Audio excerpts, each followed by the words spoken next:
Ya, halo semuanya, ketemu lagi dengan saya, Herin Mulyadi. Di video kali ini saya akan berbagi tentang bagaimana kita bisa memahami exposure dalam fotografi menggunakan sebuah teknik yang namanya simulasi melalui sebuah website. Jadi kalau kita ingin mempelajari exposure, khususnya bagi yang masih belajar ya, eh mungkin selama ini masih kebingungan setelah mencoba untuk baca-baca, baik melihat di buku ataupun di website, karena biasanya cenderung abstrak dan tidak ada gambarannya gitu. Tapi kita tetap harus baca juga. Intinya kalau kita lihat-lihat di buku atau di mana-mana informasi pasti akan menerangkan bahwa yang namanya exposure adalah bagaimana kamera bisa menghasilkan foto yang terang gelapnya itu pas ya, nggak terlalu terang atau juga jangan sampai masih gelap fotonya.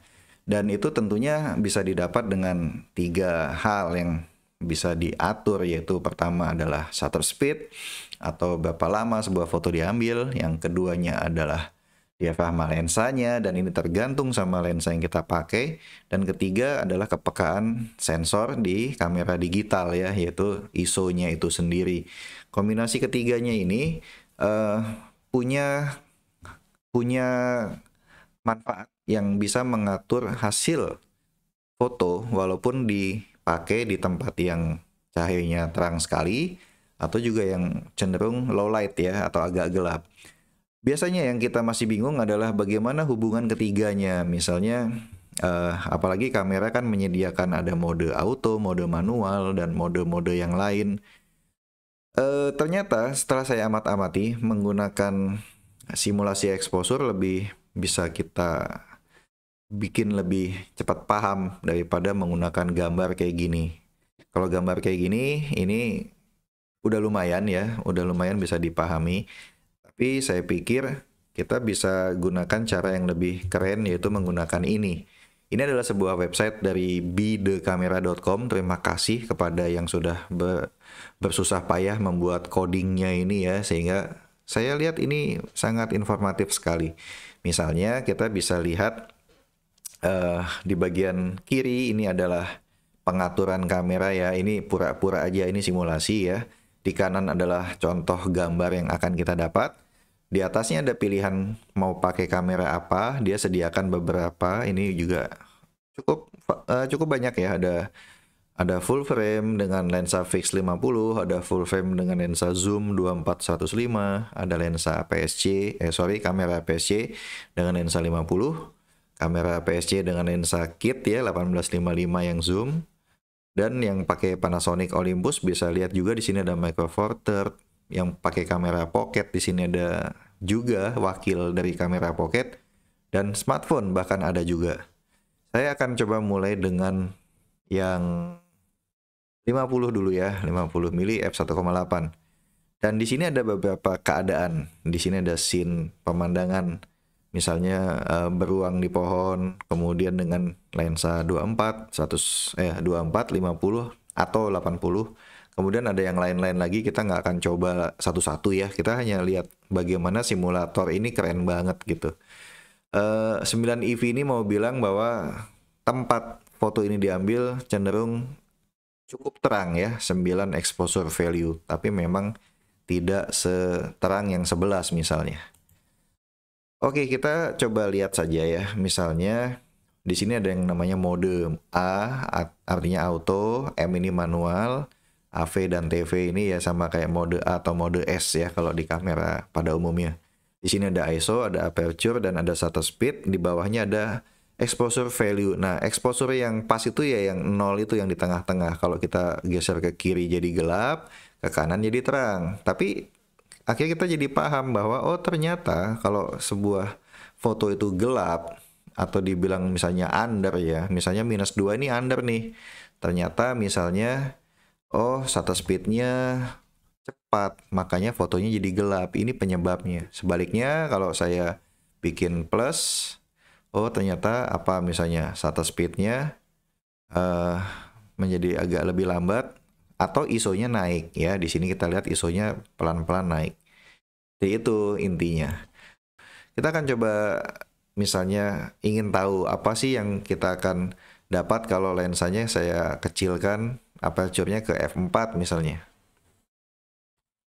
Oke, dan ternyata exposure value-nya turun ke -2 atau under atau gelap dan kelihatan di simulasinya. Kalau misalnya lensa kita hanya bisa sampai f4 bagaimana? Ya, untuk mendapatkan foto yang exposure-nya pas, kita harus cari cara lain, misalnya menaikkan ISO. Cara yang gampang kan naikin ISO ya. Nah, sampai berapa? Ya sampai kita rasa cukup, misalnya segini cukup nih. Oh, ISO 500 ternyata. Atau cara lainnya adalah melambatkan shutter speed. Misalnya jadi 40 gitu kan. Jadi ada dua kemungkinan. Misalnya saya pakai shutter speed yang cepat gimana? Misalnya saya pakai 1/400.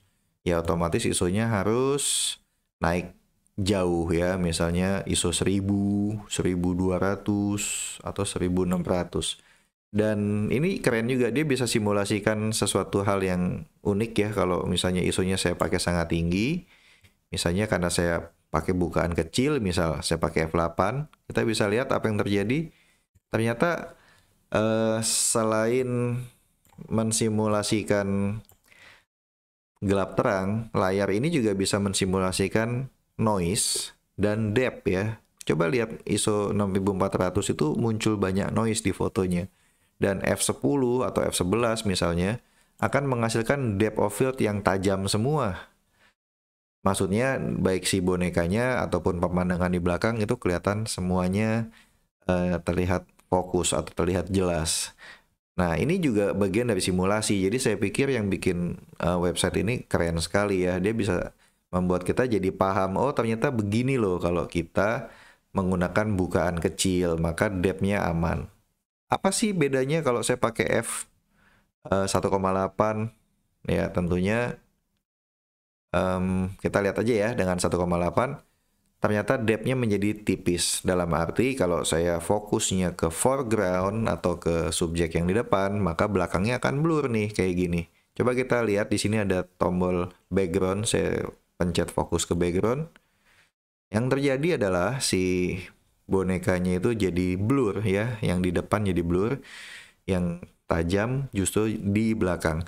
Artinya simulasi ini mau bilang kalau kita punya bukaan besar, apalagi lensanya sudah di fokal 50 mili atau lebih gitu ya, maka kemana kita memilih fokus itu menjadi penting. Kalau kita salah memilih fokus ya, maka yang harusnya kita mau kelihatan tajam bisa jadi akan menjadi blur.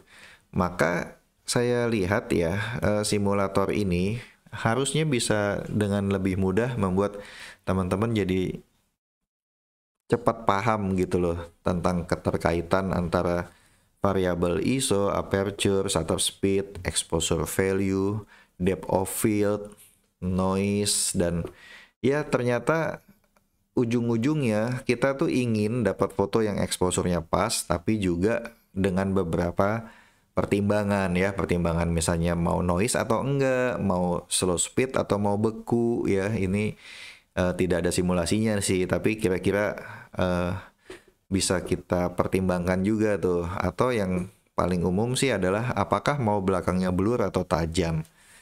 Jadi itu menarik ya menurut saya untuk kita bisa memanfaatkan teknologi di zaman sekarang, yaitu website yang interaktif kayak gini untuk bisa lebih memahami exposure. Mudah-mudahan sih kalau udah lihat simulasi dan penjelasan saya tadi, teman-teman sudah bisa lebih mengerti tentang dasar fotografi yang paling esensial, yaitu memahami exposure. Ya udah kalau gitu, terima kasih sudah menyimak. Mudah-mudahan video penjelasan saya tadi ada gunanya. Kalau suka tekan tombol like-nya, dan terima kasih juga kalau mau subscribe ya, dan ya sampai ketemulah di video-video saya selanjutnya.